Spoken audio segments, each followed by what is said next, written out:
مال کے حلال یا حرام ہونے کے بارے میں لاپرواہی۔ جب مسلمان کی پرہیزگاری کم ہو جاتی ہے تو اس کے دین میں بھی کمی واقع ہو جاتی ہے۔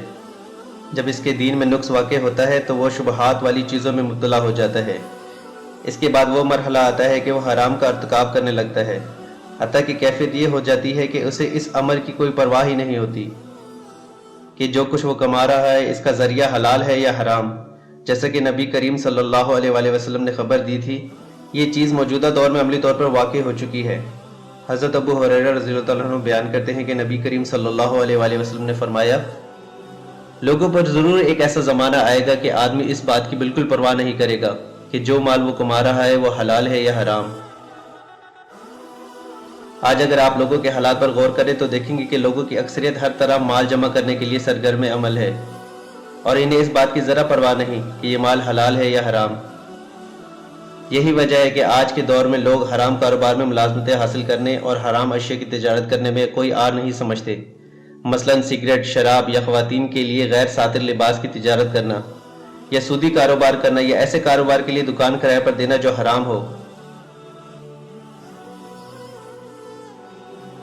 اللہ تبارک تعالیٰ کا فرمان ہے، پاک اور حلال چیزیں کھاؤ۔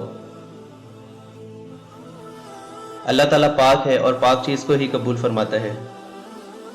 ہر وہ گوشت جو سود اور حرام کمائی سے پروان چڑھتا ہے اس کے لیے جہنم کی آگ ہی زیادہ مناسب ہے۔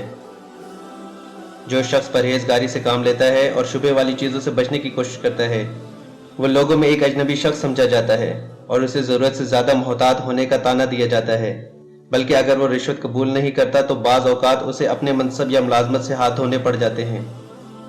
حالانکہ نبی کریم صلی اللہ علیہ وآلہ وسلم کا فرمان ہے، جو شخص شبہ والی چیزوں سے بچے گا وہ اپنے دین اور آبرو کو نقص سے بچا لے گا، اور جو شبہ والی چیزوں میں پڑ گیا وہ حرام میں مبتلا ہو گیا۔ اس چرواہے کی طرح جو کسی چراگاہ کے ارد گرد اپنے جانور چراتا ہے، قریب ہے کہ اس چراگاہ میں واقع ہو جائے۔